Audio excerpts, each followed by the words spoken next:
All right, solar dock. We're putting up 9 more panels. These are the 230s.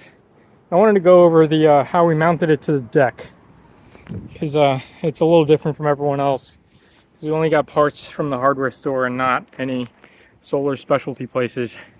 So these are 2x4x12s, and they run the span of the entire overhang, and they're kind of latched onto the joists or rafters underneath through these 3 3/8, I believe.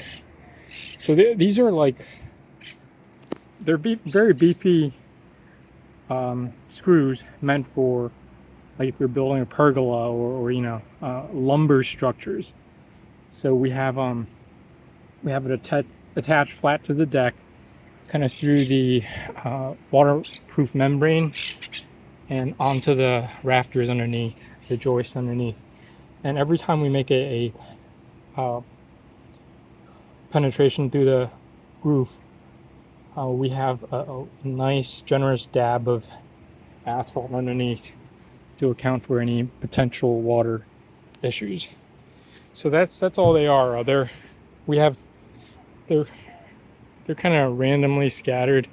So there's 2 supports for every panel pretty much.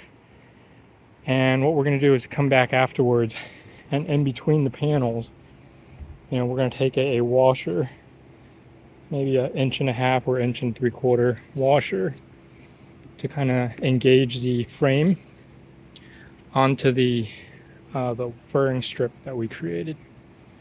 So that's how we're going about it. I don't see it documented a lot, stuff like this on the internet, so I figure I put it up there for those of you who don't have ready access to like aluminum parts, or don't want to spend like a boatload of money just to put up panels.